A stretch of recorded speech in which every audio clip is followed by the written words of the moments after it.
Oh, sorry. Good morning and welcome back to Ribbon Candy Hooking. Sorry about that. I'm just getting set up here. Hang on. Um, I was fooling around with the camera and the program right before the show. Good to see you. Happy Wednesday. So many things to catch up on. I'm a hot mess. Don't look at this. Look at this vignette behind me. Let's see who's here. Good morning, everybody. Happy Hump Day. Waiting for some water, shoveling food in my mouth as we start. Linda, great to see you in New Jersey. Sunny, and the flowers are coming up like crazy. It is a beautiful day today. It's like in the 70s. I'm going to take my hair unpinned here. Um, I have this kind of an outfit on, right? Because of the because of the heat. I mean, it's not that warm, but it does feel like one of these days that has potential to really kind of rock you with humidity. We'll see what happens. Gotta get centered better. There we go. All right, there we go. I forgot I hadn't on the camera. Just, oh dear, thank you so much. All right. Sharon, great to see you. Hello in Vancouver. Hoping to see more of the Charter Oak. So, yeah, more Charter Oak stuff coming up. So, I posted to Patreon some pictures and a link that was kind of a walkthrough. I'm gonna finish the greetings in just a minute. We got there on what was it? Monday. And we started getting stuff up, right? A lot of things are hung in different ways because of however you sent it. We're trying to honor the rug the best way, get it up in the most safe way possible because it's hanging for longer than we thought. So wait a minute, let me just do this. I'm all frazzled. There's so many things going through my head right now. So initially we thought the rug show would hang for about a month. But it turns out that the Charter Oak Cultural Center is not open like over the summer. So for like the most of June, July, and the beginning of August, they're closed. So this will be the last rug show that they do before they close. And they decided while we were hanging it, like as an organization, to keep it up until they closed instead of like jamming something else in there or whatever. They thought this looks amazing. It's a huge show. Thank you. And let's keep it up. It's worthy of being up for a while. So if you have a rug in the show that you need back before like June, please let me know and I'll be able to take it down. I'll put something else up. But otherwise, it's going to be hanging there for a while. I want everybody who has a rug in the show to know that the building is very locked. There is an admin staff who's always sitting by the door. You must be buzzed in to enter. It is open during the week on weekdays because the admin staff is there. So they would be able to let you in and bring you, it's literally into the next room for the exhibit. So we have the whole downstairs floor, like show area. And it was coming together really well. I have all of the Van Goghs on one wall. And there's 19 of them, which I thought was a goodly number. I never got mine done, and that's just not, it's not possible that it'd be done between now and then. It's just not, I'd crack, right? I'd crack. I can't do one more thing. So, but I did have this thought. I don't think I had time to share this with you yet because I just had it on Monday. I thought, you know what I'm going to do for the Van Gogh wall? I have like text up that says, this is the Van Gogh challenge and this is what we were thinking and yada, yada, yada. And I thought, wait a minute. What if I got a chair that looked like the Van Gogh chair, put it down in the middle of the rugs, right? Because it's like a giant wall. They're on both sides. What if I put the chair in the middle, painted it the sunflower yellow color of the actual Van Gogh chair, and like as part of the exhibit, and then the text goes over it that says this was what the challenge was, and this was the idea. And then what if on that chair I put my unfinished piece, right? Because like, what would I put on my Van Gogh chair? I would put my project that I'm working on, but it's actually almost like an installation because there's the chair and then I can put the project I was working on and I can put the punch needle with it because I'm punching that particular one. For speed, that didn't help me, did it? So I thought that could be really cool and also very three-dimensional, right? Very, so I think I'm going to do that. So I'm going to go back on Friday and we got up about 50 pieces on Monday and then we had pizza and we were done. We were definitely done. So I thought, well, you know what? The way that we have it kind of, the configuration of the whole thing, there's two more walls in an alcove that are not accounted for. So I said to Pierre, is it worth me bringing like, um, first thing, is it worth me bringing some antique rugs to put into the alcove to do like a little blurb on the history of hooking? And he said, oh yeah, let's do that for sure. So I'm going to bring a bunch of rugs, and I'm busy choosing those rugs now because I don't want them to be rugs that are worth a fortune. Not because I think they're going to get stolen, because I'm afraid about them hanging that way for, I put those up on tack or comb or something, but I don't, there's a couple I have that are so expensive and valuable. I don't know that I want to use them at all. That sounds greedy, but I'm too scared. So I'm thinking of like ones that are kind of like 19th century rugs that are not super valuable. I wouldn't be upset if people touched them. It's discouraged, obviously, but so I'm going to get that ready. And there's still a little space. And when I came with the, I'm sharing too much this morning. When I came with the rugs and caught up with Pierre and gave him a big hug, and we got to catch up a little bit, and then we got going pretty quick. He said, you know, that piece I have in the show that was the ad for the woman that's based on a still life of a statue that I got when I lived in the Netherlands. It's something I made for my mom. It's like the postcard for the show, and the only reason it is because, number one, I put a lot of work into the show, right? It's been a lot of time for me, but also it was early days and I didn't have anything yet else to give them, so I gave them a picture of mine. So that's been being used as the ad for the show. And Pierre, when he saw it, said, I thought this thing was like massive. And I thought, oh no, is this like a Mona Lisa situation where in my head the Mona Lisa is massive, and then I finally get to the Uffizi Museum and it's tiny? Like, it's one of those, isn't it? It is one of those. And there's nothing, I guess, wrong with that. But he said, oh, I just figured it was like huge. And I said, yeah, I don't have any huge pieces because I'm always like working on other stuff, right? I'm working on the second book this year. I'm working with the group. I do live shows. I've got a lot going on. I'm putting out orders. I'm thinking out loud. I don't have a lot of time to do large pieces like that. And he said, oh, you know, don't you want to do like larger pieces, like be part of the gallery scene and everything? And I'm thinking, no, like it's just so weird to come to that conclusion, right? Because we've talked about this in the past, and I kind of forgot about this conversation.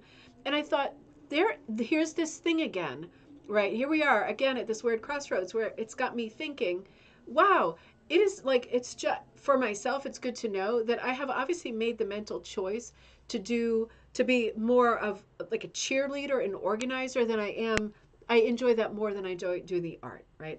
I enjoyed putting everybody else's rugs together, and I made sure everybody else's rugs were up. And now there's extra wall space. And I thought, I'm going to bring some more of my rugs. And he said, you absolutely should. And I said, they're all very small because I can't do anything large because I never have the time. I never even close. Not like I was sitting on the couch watching the Thornbirds and eating Doritos. Like that never happens, right? If I am, I'm furiously hooking or typing at the same time. It never happens. Sometimes I take days off with the kids, but that is it. So it was just an interesting conversation because it brought me back to that place, like a sort of professional, personal place where I thought, I really have made the decision to do this route. And it is kind of the opposite of a gallery route. And although we're having a gallery show, yeah, it's like I'm overseeing it. And I'm not really, I don't even think of myself as being in the show. So it's kind of funny to be bringing a few more pieces and there to be wall space up. And he's going to put a couple more of his pieces now that we know there's room. But it's just an interesting conversation. It made me stop and think. And I was in a bit of a, I wouldn't say melancholy, but reflective mood yesterday. Just thinking like, should I have spent more time making like larger gallery type pieces? I don't know. I don't know. I don't know what the answers are, but it got me thinking is what I mean. But what I did know, it kind of like galvanized like my thought, my desire to keep doing gallery shows together. And I do love organizing it. And I was super proud to show up with so many beautiful rugs. Let me show you some of them while we're talking about this. I was so proud to show up with more than 50 rugs. So this is a rug that came from Michelle Miccarelli, right? So this isn't really what, I mean, it is one of our rugs because she's in our group too, but she's also one of my buddies and she's local. So this is her famous Marina, right?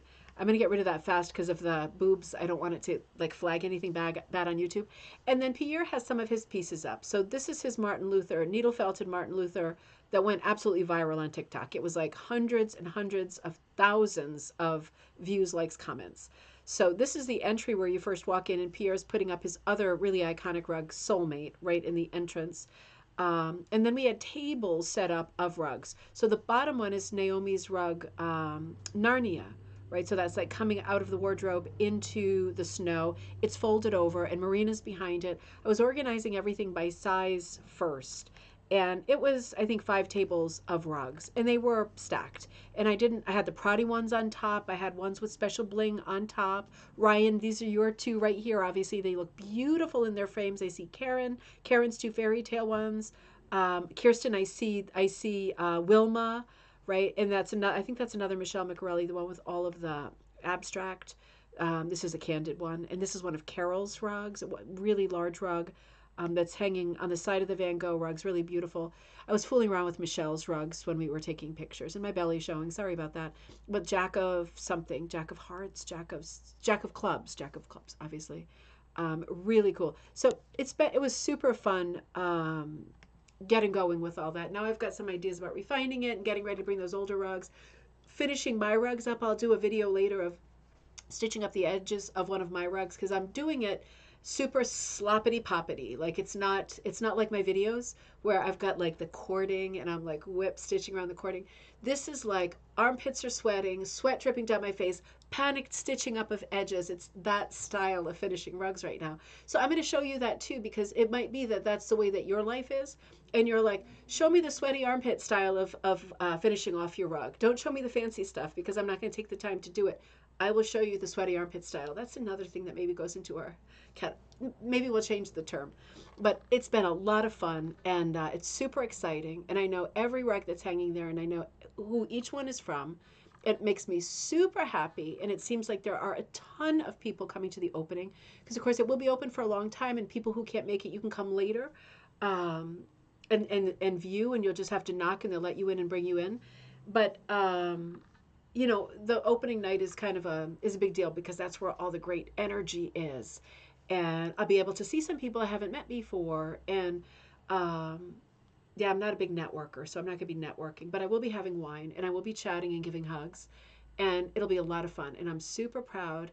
And I had no idea that this was going to take so much time out. But it is what it is. And I'm excited. And it's all happening for all of us. So. Oh, Ryan, you're on. Oh, how great. Good to see you. Back to the thread, back to the show. Good to see you. Oh, you're making some jewelry outside in the spring sunshine. Good for you. What a good morning. Taking a break from the puzzles, working on a little jewelry. That sounds like a lot of fun. Linda B sounds like the perfect day. Robin says, hello from sunny, windy Wisconsin, up to 80 today, but next week forecast says 40s. What a roller coaster it is. Mother Nature, come on. Mother Nature is doing like that break dancing. Remember that, what was it called, the worm or the snake? She's doing that dance for us this year. Carol, also in Wisconsin, 80 degrees is why we stay here. Good. That sounds great. That sounds warm. April says, hello, everyone. Beautiful here in Illinois. Kirsten, yay, coffee time. Good morning, Kirsten. Beautiful day in Vermont, too. All that snow's gone. Finally. I added that part, but I'm hoping it's gone. Joyce, great to see you. Beautiful day in the Poconos. It's always a beautiful day. Joyce, what's that candy store that's in the Poconos?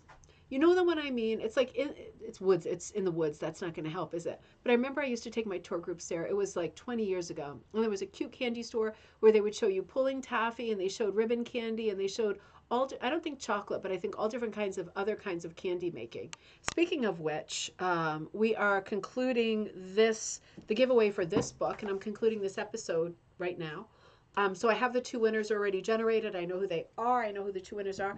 Because the question for this book was, what was your favorite childhood treat? So I'll be reading you those answers a little bit later in the episode too, finding out what people's favorite shakes, candies, drinks, treats were growing up, right? And that fits in really well with the theme of the Baby and Beyond drugs, right? What a great book.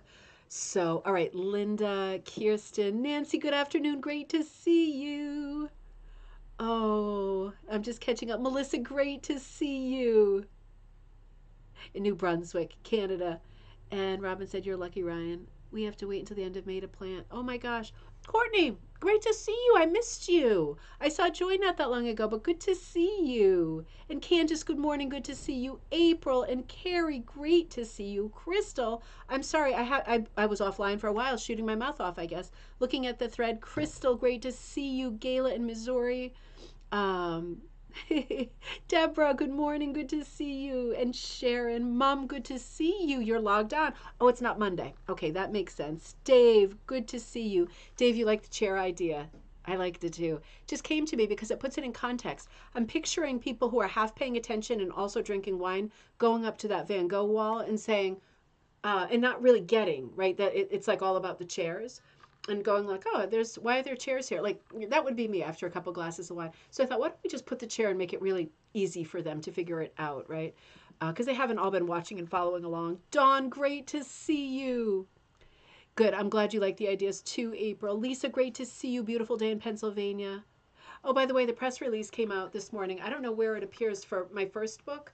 So that, I mean, I know if you haven't ordered it on Amazon, um, it should be coming July. It's released officially. So I've been working on the list of pre-orders and people that it should be sent to in advance. So now is a good time to say to you, I have a list of 6 people I thought that it should go to. If you can think of someone that you think I should send it to, it's kind of like an advance copy thing for people who might buy it or review it or hate the word influencers, but that's what they're asking for. If you can think of someone, let me know because I've thought of a few and yeah, I'm so insecure. I just don't know. But also, if there are bookstores near you in the New England area, tri state area, mid Atlantic states, that would be good to plan an event with so that I could go and sign books in person and be there. You could buy, if you bring a book you already bought, I'll sign that too. Also, my buddy Naomi, who did the Narnia rug, she wrote today and she said, let me know what you think of this idea. Because a lot of people have been writing and saying, how can I get a signed copy of your book? And it's like, I don't know, because I mean, Amazon is selling them and that's where they're on pre-order. And I don't have copies myself. It's not like I'm self-publishing it and I actually have hard copies. She said, why don't you order like book plates and write on the book plate that could then be put into the book? Is that almost as good? Because then I could write a personal message to anybody who wants one signed to you, and I could actually write something to you from me. And then you could put the sticker with the book plate into the cover of the book. I know it's not exactly the same thing, but I could post it in the mail and it wouldn't cost any extra sending it in some kind of weird triangle, the book. Let me know if that's an option. So let me know if that's something that you want because I'll probably do that for people who think that's okay. And otherwise I will see you at a signing and obviously sign the book. So those are 2 options, Thornbirds. Hi, Carrie. I wish I had time to watch Richard Chamberlain. Oh man, art is art no matter the size. Yeah, that's true, Dawn. It's true. I just felt like yeah, it's a small piece, you know. Yeah, it threw me a little bit. Just I got myself thinking about it. All right, let's see. Those are mine, Ryan. Those were yours. They're beautiful pieces. They are going to be beloved pieces. Sweaty armpit style stays. Ah, you like that? Oh, Courtney, I miss you too. Oh, Heidi, good to see you. Huda, Ava, I hope it's a good day over there in Belgium. Okay, good. I like the book plate. Yeah, I think that's great because I can just pop them into envelopes, right? And that makes a lot of sense. So, okay, so let's start our stuff. Just want to remind you things that are happening on Ribbon Candy Hooking besides hanging the show. Patreon members, you should have got your new pattern, the link, some photos from the hanging of the show, and I will do that again on Friday when I go back to do the antique rugs, to do some of my rugs, however many I can finish armpit style, and the chair and all that stuff. I'll do all that Friday, and I'll take another video. It was hard to take a video Monday because we were insanely busy and there were way more pieces than we thought, and we were super stressed. Also, Pierre is very shy. He's not a camera person. I wasn't counting on that. So we'll figure it out for Friday, but I'll come back to you live on Friday, hopefully for more time or send some more videos. We'll see how it goes in all of the bumbling and wildness. So, all right, so that's happening. Make sure that you are signed up for the Design Like Paul Klee class. That is going to be a super great class just because Paul's style is so kind of conducive to and aligned with our style as ruggers, right? It's so graphic, it's so colorful, it's so whimsical, it's so much fun. It's going to be a great episode. I'm also putting up I moved the Willow Wheat for me back by 1 week because it's just been too much for me with being sick and now hanging the show.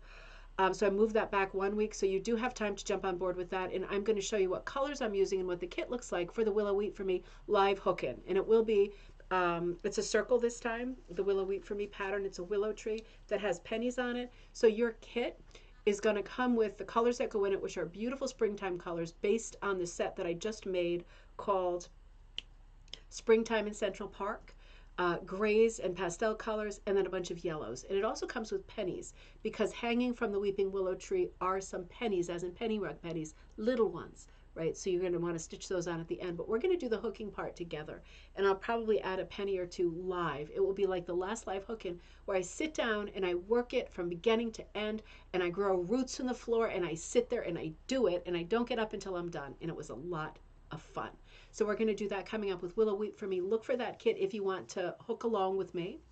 And I'm also right behind that putting out a punch needle class. I'm thinking about doing it as a hook along as well. It's very inexpensive. That includes the tool. So, and I already have the design up for that. So look out for those 3 things. Those are 3 live events, Zoom events that are happening in the very near future.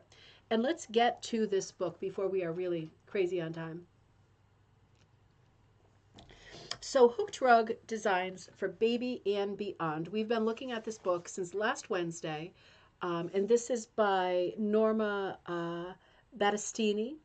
And so far, so good. It has been really wonderful to remember. We saw. Let's just review, so I don't say anything that's off. We looked at a few chapters already, and they were fantastic.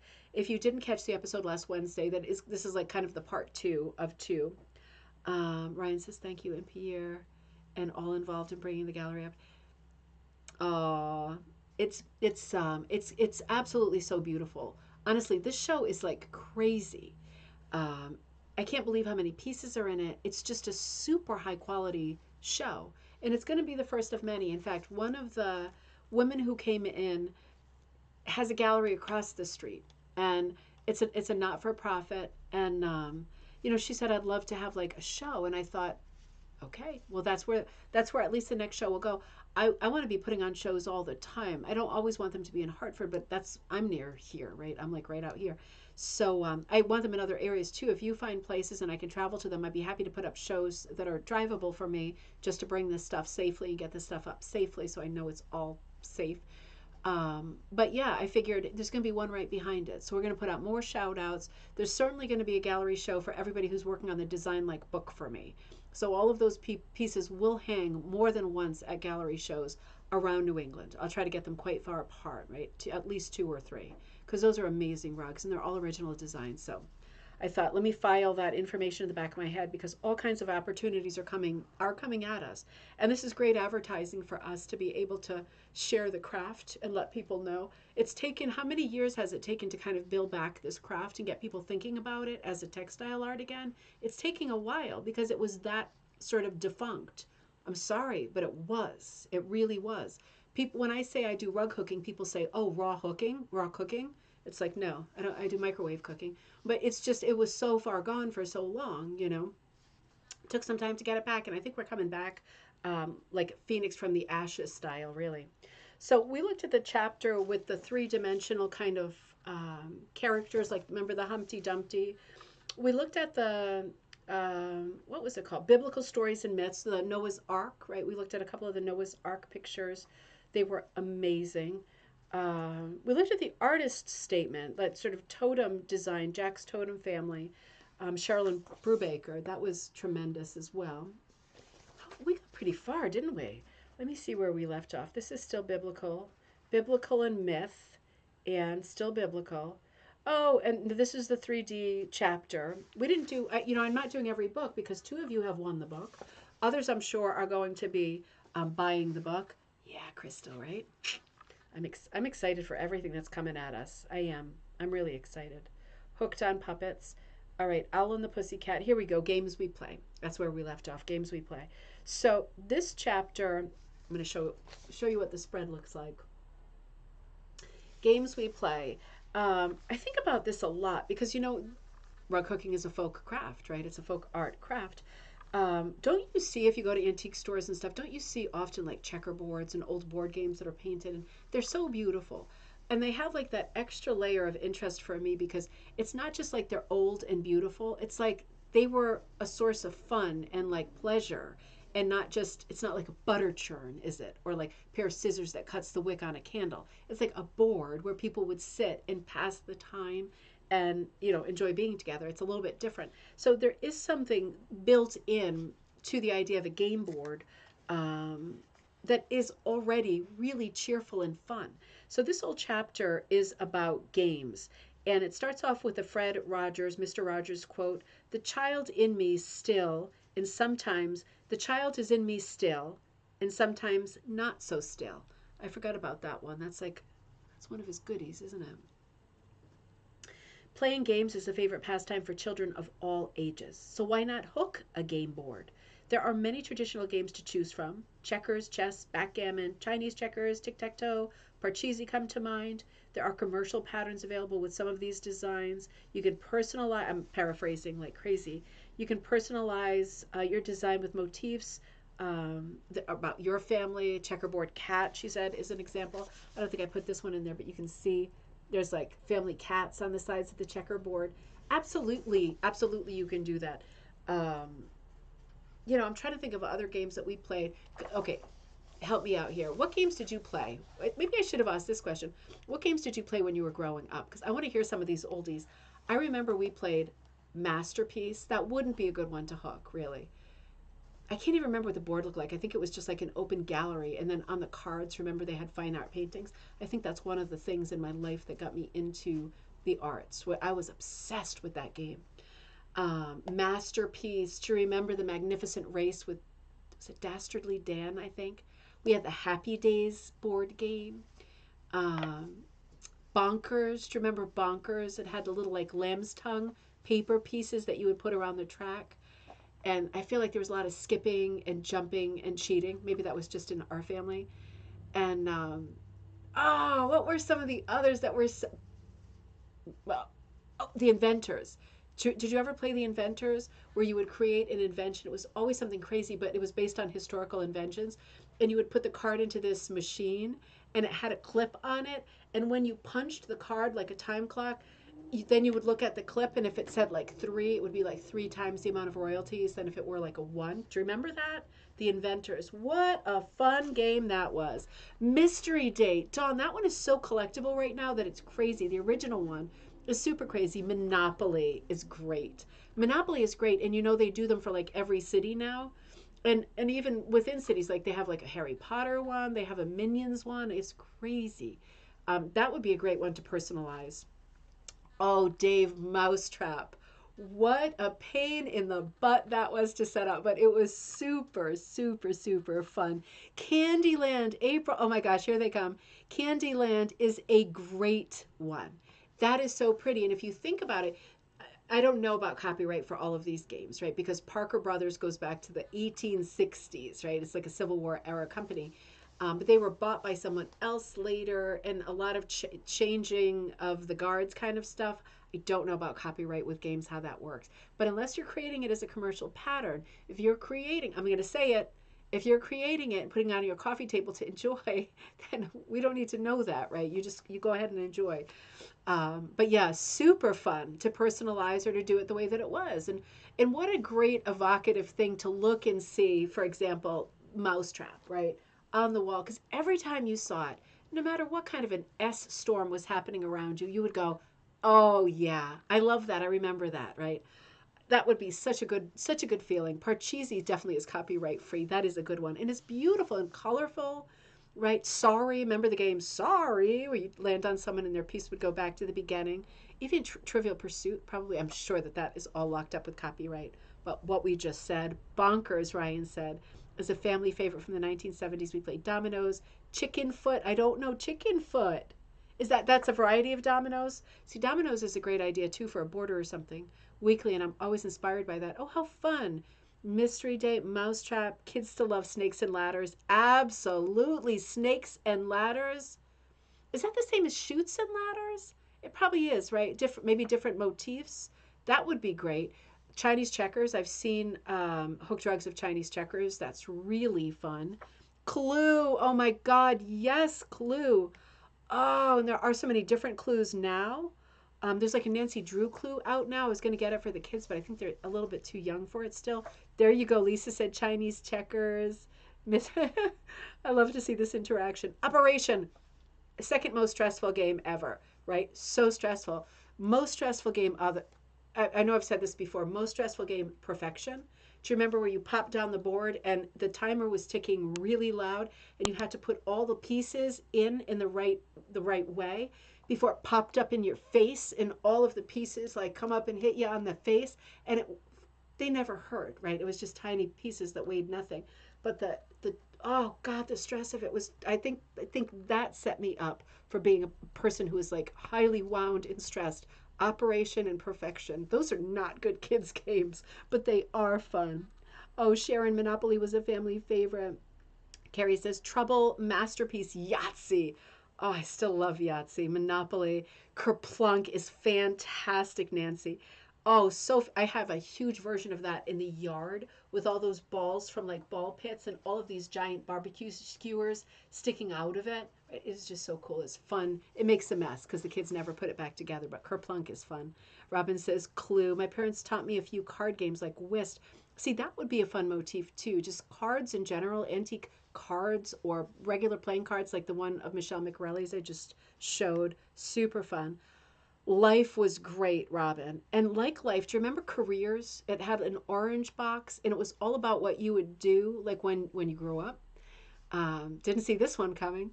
Who did, right? Are you doing what you thought you would do when you played Careers and you were, 10? That was a great game too. Lisa says, I have a Monopoly game for the company I work with, Liberty Mutual. Oh, how funny is that? It was a special edition. That's the duck. Is that the duck? No, that's Affleck. Oh my God, I'm so sorry. Oops, sorry. Didn't mean to say that. Dawn says, I hung board games all over my son's wall. That's a great way to decorate, isn't it? They're so pretty. And often at yard sales and stuff, you do find games and they're missing so many pieces that the best you can do is salvage something really pretty. Like I have a go to the head of the class game. I think it's a really old one, but there were no pieces in the box. And I think I meant to do the same thing and hang it up, but I never got there. Super fun. John said Yahtzee prepared me for poker. Me too. Me too. How about creepy crawlers? Oh, I can picture that, Deborah. Oh, I can picture that. Was that like a cooties where you like made the bug or the bug was three-dimensional? Was it one of those? Because that would be a great subject for a rug. That would be fantastic. Super visual, super funny, just like Mr. Potato Head, right? There's got to be a Mr. Potato Head rug out there too. And I know I've said this before, but you do know that the first Mr. Potato Head came with just the parts and you would stick them into an actual potato. Piece of trivia, right? Because that came out from, I think Hasbro was in Connecticut. I'm not sure if they're still in Connecticut, but that was a Connecticut invention, Mr. Potato Head and Mrs. Potato Head with her purse and everything. How funny. Sharon says, Grandma taught me cribbage.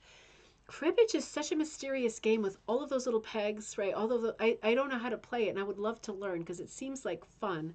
I don't know what kind of play time is involved with cribbage, but I see people playing it more and more. Really, really fun. Old Maid. Oh, that's a great one too. The cards for Old Maid are often so funny.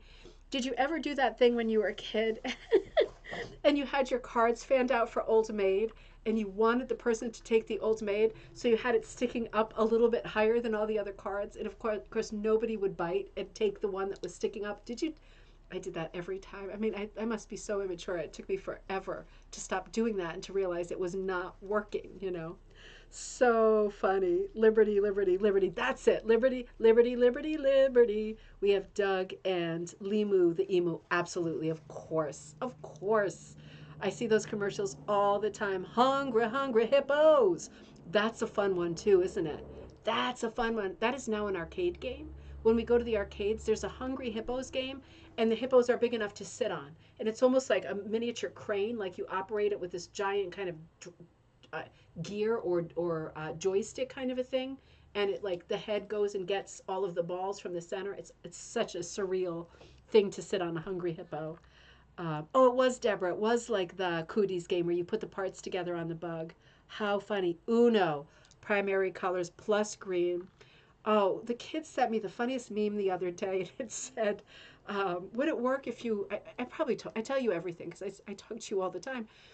Would it work if you went to the pizza place to pick up your pizza and they gave you the check and you gave them the Uno card in return that said reverse and that they had to pay for it? Like, I'm like, where do you come up with this? This is just so crazy and funny. But yeah, I love Uno too. We still play Uno all the time. Deborah says, I was little when we used the actual potato. I would freak out when it grew sprouts.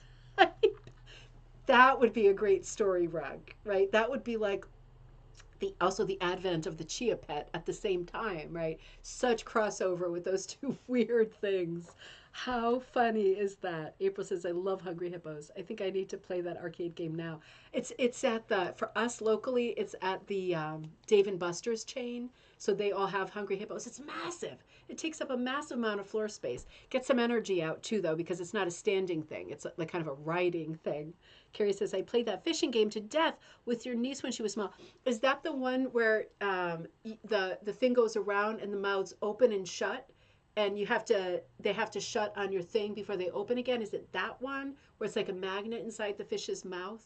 We had that when the kids grew up, and that was fun. Karen, we're talking about what board games and games we played when we were little. Because this chapter, we haven't gotten very far, have we? But it's fun. This chapter is on the games we play. See, this is such a happy subject. It's like an avalanche of comments because this is something we can all relate to. And like, thank goodness we live at a time when it's not all work, right? And when we're not working, that we're not like outside with a hoop and a stick, which is also like great, right? Back in context and back in the day.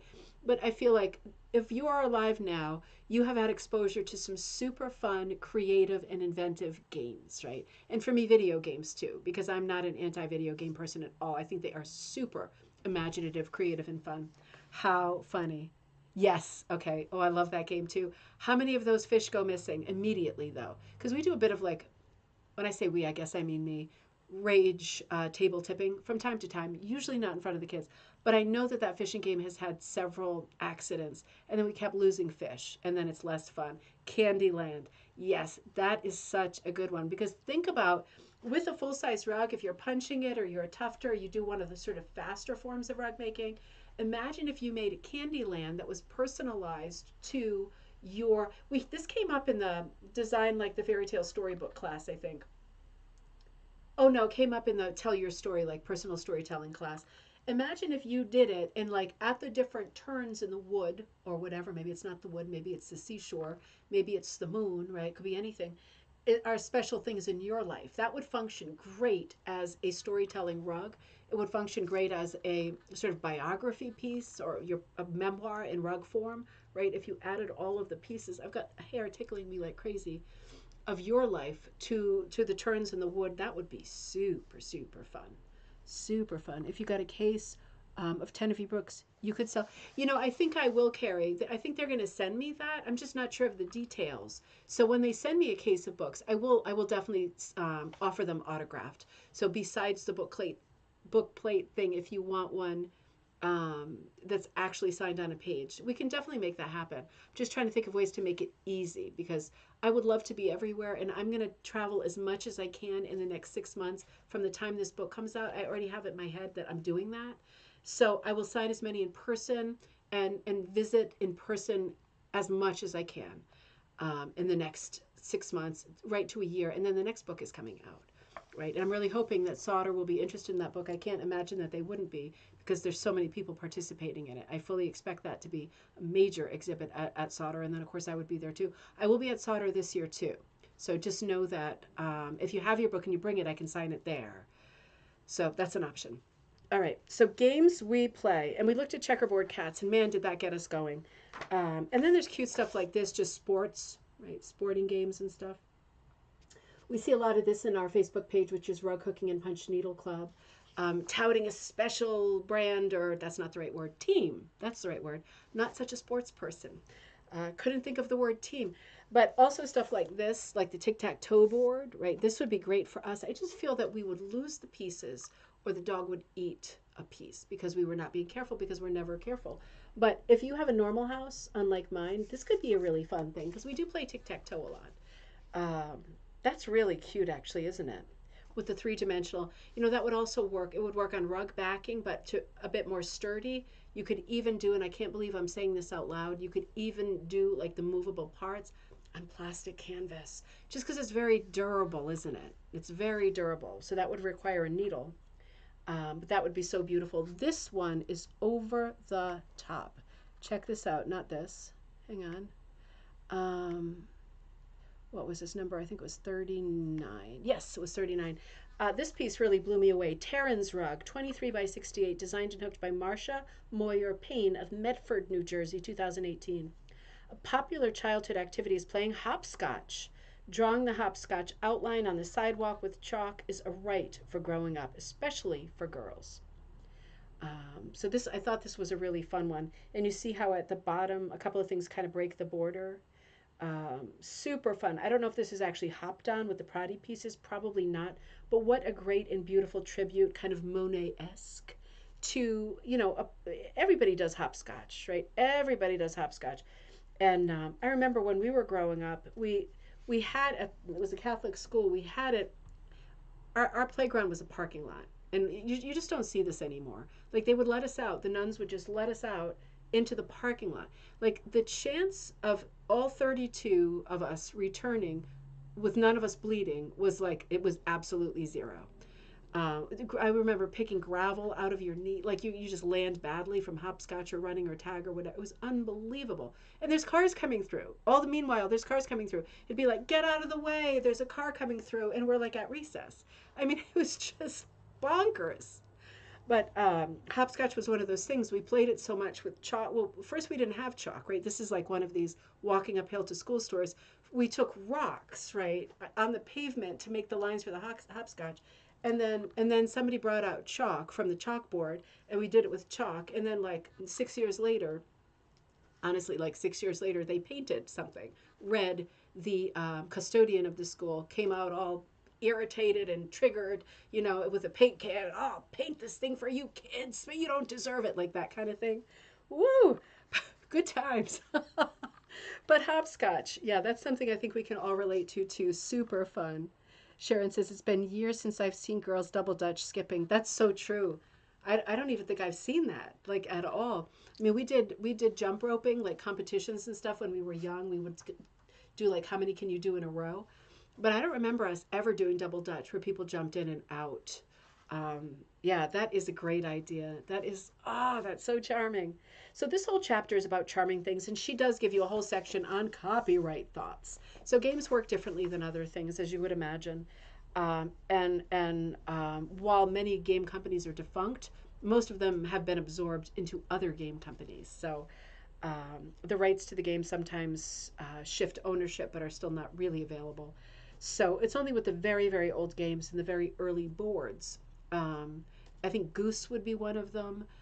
You'd have to check. But if you Googled, if you love this idea and you're thinking, I would just like to do something really whimsical and I plan to personalize it anyway, I would Google like early games. You will get Mansion of Happiness and some of those really early Victorian games that were put out in Salem, Massachusetts, because I think that's where Parker Brothers was originally. And then she moves to It Is Our School. It is still there. Oh, in your school, double dutch with the jump rope is still there, Heidi, or the hopscotch? See, that doesn't surprise me in Belgium. Of course, there is still some adorable charm happening there.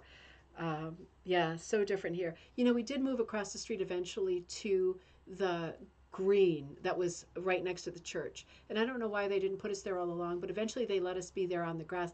I think there was a statue, like religious statue at either end of the green, and they were afraid if they let us loose that we were going to damage the statue. And of course, it was a statue, so I don't remember anybody damaging it. But yeah, the good old days, right? I don't see my kids having these times. I see them not going outside because it's raining, which is maybe like, I don't know, civilized. But man, they would just shoot us out the door and like literally lock the door behind you. And you'd be knocking, I have to go to the bathroom. They'd be like, nope, not for 45 minutes. I mean, it was just a different time. It really was. And we loved them so much. Heidi says both double dutch and hopscotch. That is good to know because that's also good exercise, right? Really good exercise. And the next chapter, chapter 6, is story time. So this is what we talk about a lot, right? Telling our own stories. This is what the exhibit at the Charter Oak is all about, telling our stories, right? And sometimes our stories are very small. Like remember the last book that we gave away? Oh, Paulette Hackman. It's gone. Story rugs. Story rugs. Remember the one that we looked at on Coffee Time that was like just a scene with two women at a cafe? Very small story. And she said, "Oh, it was just so interesting. Like I was in, I think it was Washington D.C., and I noticed these two women were both sitting alone at neighboring tables, and then they started to talk to each other." And she said it was just so odd because one of these women was like hairstyle, clothing. I mean, she looked like she was from the very, very, very sort of Midwest, and is like this kind of a person. I'm not being like insensitive. Like we all have our own kinds, right? I'm this shape, kind of New England, old timey, old fashioned, right? And and she's meeting this woman at the cafe table next to her that's dressed like she's just got off a plane from Paris, super super chic in the clothing and the jewelry and the shoes and everything. And she said it was just so interesting to see these two women interact and to like chat with each other. And that's a very small story. That's a moment in time. That's a vignette, but it's so poignant and it's an important part of the story. I will always think about that rug when I'm in cafes and things, and I often am alone. And I look around and I think that, and sometimes I strike up conversations with strangers too. But I will always think about that rug because it says out loud something that we've all seen before. That's interesting, and it's a commentary on the human condition, isn't it? Seeking out companionship and finding friends and finding commonalities. It's the human condition. It's a big story, but in a very small themed rug. And then there are the rugs that are story rugs that tell your whole life story, and they go from top to bottom, beginning to end, side to side, with when you were born or when you went to school, and then you played hopscotch, and then someone bullied you, and then you were depressed, and then you were in college, and then you tried this and you failed, and then you tried this and it worked, and then this happened, right? And these are big story rugs that tell an epic, really wide scope story of your life. It's still a story rug, but there are extremes of storytelling in your rug. So when you think of approaching a story rug, it doesn't have to be like insane, right? It can be a story of two people at a cafe or a small little story that has a really clean and tidy shape, right? Or you can blow it out, blast it out. Oh, this one's out of order. So this was a Parcheesi board. The glare was not good, but this is, you get what I'm showing here. I think this is a Parcheesi board. I'm not even sure. It's a beautiful game board, whatever it is. This is what I thought it was clicking on. Alice in Rugland, 35 by 47, adapted by illustrations by John Tenniel. So that's interesting because there is the problem with Disney and Alice in Wonderland. He is the original illustrator for Lewis Carroll. So I guess in saying that it is based on him, maybe that is a kind of loophole to doing it because Disney also used characters that were inspired by the same illustrator, right? So that's always scary. Disney's like, it's the big D, isn't it? It used to be Dallas, now it's Disney. So, designed by Debbie Walsh and Gail Ferdinando and hooked by Debbie Walsh in Cranford, New Jersey, 2018. Absolutely, absolutely beautiful. Beautiful background, beautiful piece. I love the Queen of Hearts down at the bottom being evil, throwing the cards. The Mad Hatter is late. What's the rabbit called? Does he have a special name? Just the White Rabbit? I don't remember. The Cheshire Cat, and of course Alice is there. The Rose Orchard, the Rose Tree Orchard. There's lots of references there. Um, what does the tree say? Help me out with this. We are all mad here. Oh gosh, that's great. That's great. That resonates with me. Absolutely beautiful piece. So this whole chapter is about storytelling. And there are a lot of interesting rugs in here. The Three Bears is there, the Three Moles. And this is Mr. McGregor's Garden, 36 by 60. This is great as a rug, right? Oh, looks like Peter Rabbit's up top there. Number 6 to number 8 cut wool on linen designed by Patsy Becker and hooked by Sandy Bennington of Old Tappan, New Jersey, 2019. I first saw this rug on the cover of Atha magazine in 2001, the year I started hooking. I loved it, remembering the story from my own childhood. I still have that book. I was determined to hook the rug someday, and I started it in a class with Patsy Becker in 2004. Now I'm reading the story again to my grandchildren. Oh, that is beautiful. That is really beautiful. I think this must be Peter Rabbit, right? With his little jacket on. Beautiful flat composition, God's eye view of this gorgeous garden. I love the way everything's lined up. I love the welcoming birds at the bottom of the gate with the gate door right in front of that cobbled path. It's absolutely beautiful, whimsical, cozy, warm. Oh, it's just gorgeous. Just gorgeous. So there are a bunch. Oh, here's the three bears. So this one is 30 by 20 wool on linen with a sliver of silver sparkle for the hot bowls. Oh, okay, cool. Of porridge, and it's adapted from the antique pattern and hooked by Pat Hiller, Rutherford, New Jersey, 2015. And as we know, the antique pattern is a blue nose pattern. So really cool. I'm going to shoot through these because I got to get to our drawing. This is the cover piece. And I'm sorry about the glare, but I took these at home the night before we started this section. So this is an artist's statement rug, and this is by the author, Norma Battistini. And she says, Noel was started over 20 years ago. I was new to rug hooking and I wanted to learn everything. Projects piled up and went unfinished. Last year I started working on this rug again. The design was adapted from a drawing my daughter made in the second grade. The original drawing was 5 by 8, but I wanted to experiment with eight and a half, number 8.5 cut strips. So the pattern had to be large. The original was a line drawing with no color, so I had to plan the colors. I enlarged the drawing to 31 by 46 and chose vibrant colors for the children's clothes. The center figure was dressed in pink and purple, my daughter's favorite colors. And at the time she made the drawing, the blue-gray sky was hooked in circles, echoing out from the three children and the snowflakes. Because the theme was Christmas, I used red and green in the border and lettering, a cheerful addition that balances the children's clothing. That's so true. That's so true. That's so thoughtful and smart too. The border, it's hard to tell from my photo. Let me show it to you here. Probably be better. Is quite green. That's a better picture all around. I do love the sort of whimsy of the colors in the middle, and the sky, the way she's described it, and the squiggle around the edge, right? Bit of a spirograph thing. Speaking of games, it's just beautiful, isn't it? And she says, I added one addition. I added my daughter's name, Meredith, at the bottom. I found an old school paper where she had written her name, and I enlarged it to fit the space. Oh my God. Oh my God, that is so cute. Oh. I used blue from the sky for the lettering, creating a subtle touch that doesn't take away from the bold lettering at the top.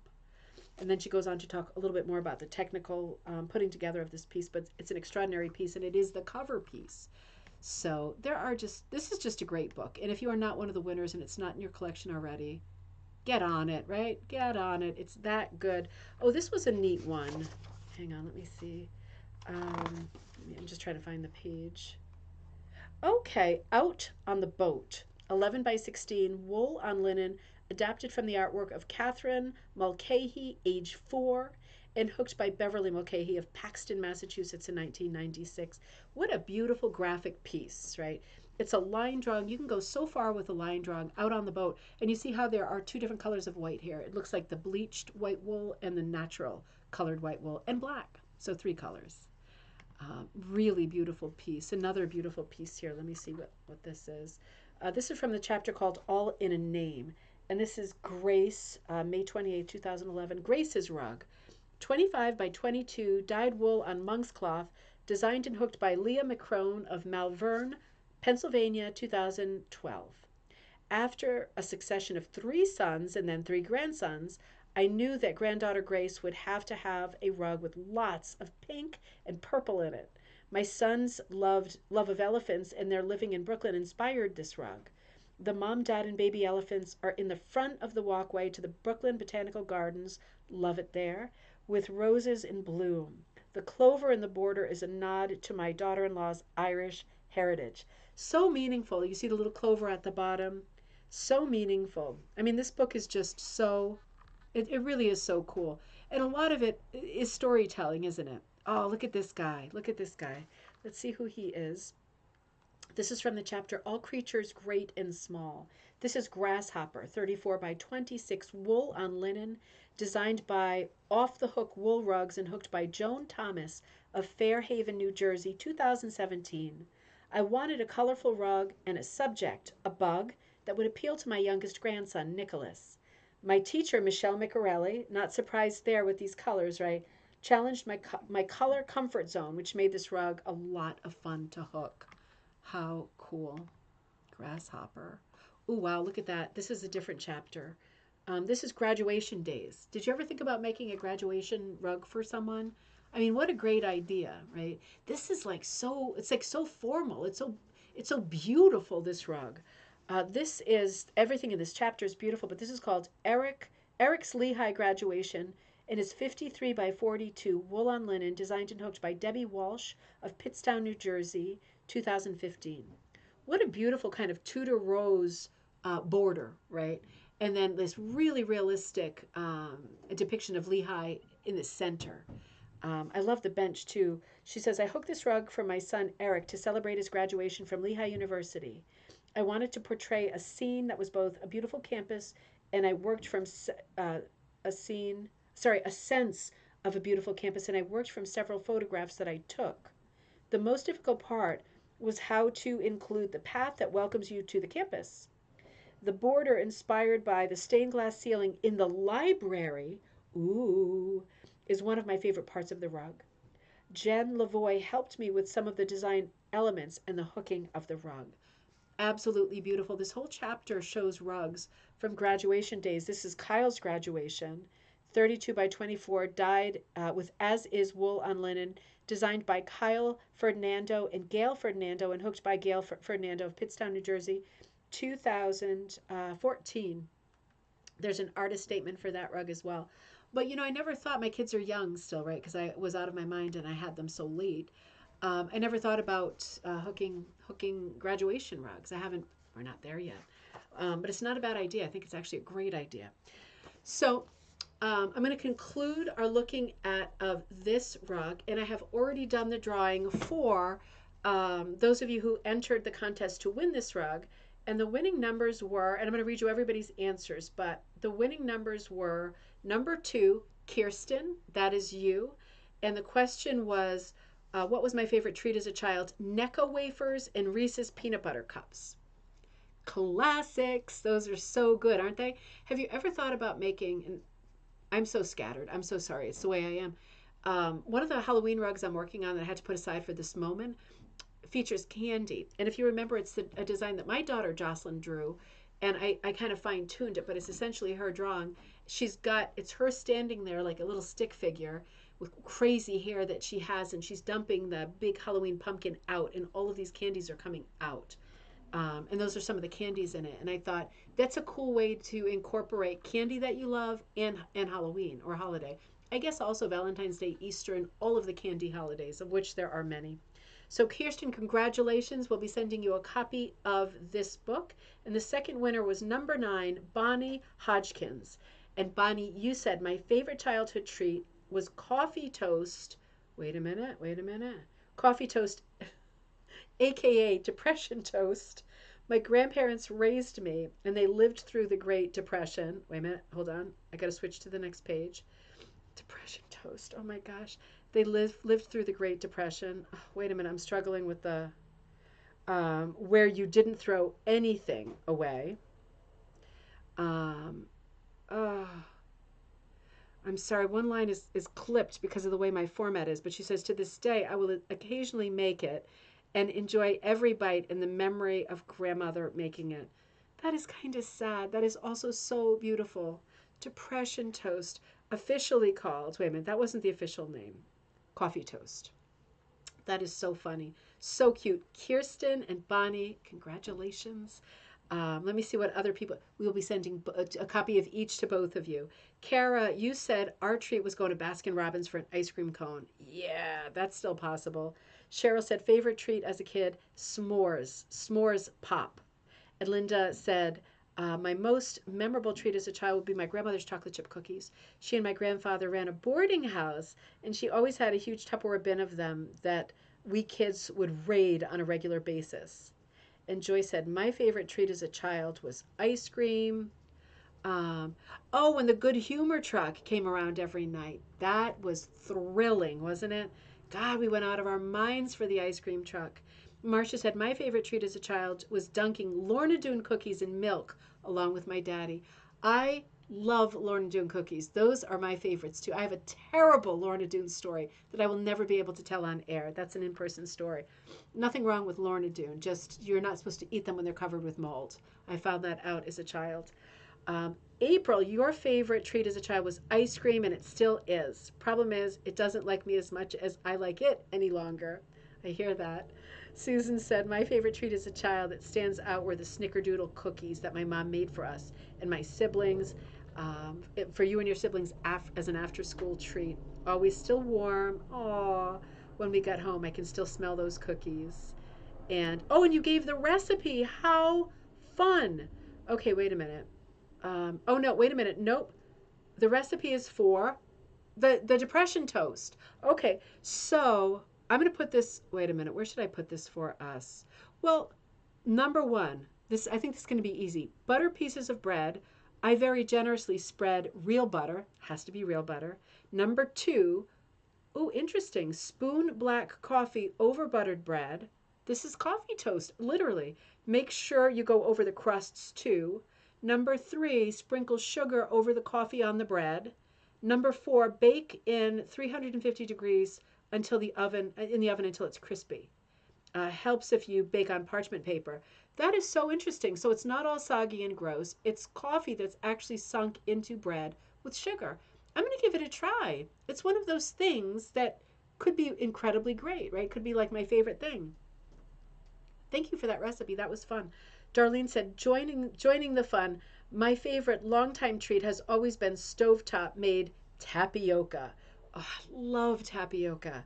With fresh strawberries and good old canned whipped cream. Brings back so many memories. My mom making things special. Oh, so good. So I think those are all of the ones I've got for now anyway. But we are there. And my face is tickling me like crazy. There must be a wild hair across it that is driving me nuts. Judy, that was a cool grasshopper.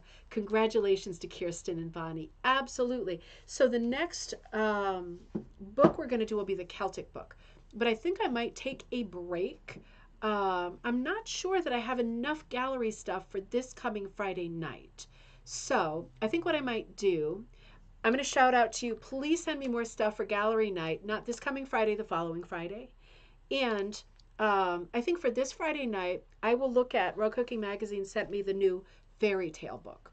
So we're going to look at that together in detail. So why don't we do that on Friday night together? We will look at the fairy tale rug book, the newest book, well, one of the newest books. I think it is the newest book from Rug Cooking Magazine. It's a beautiful book.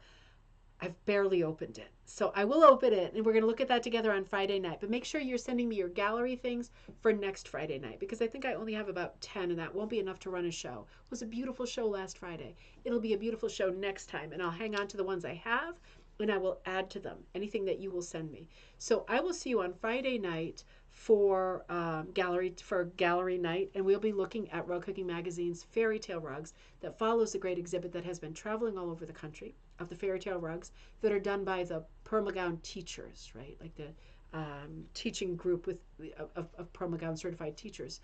Um, and the show is coming up on Sunday night. So I will be hanging things on Friday, and I'll send you some more pictures and hopefully a video there. And then I will be with you live on Friday night at 7 p.m. Eastern Standard Time for a gallery night. Have a great tomorrow.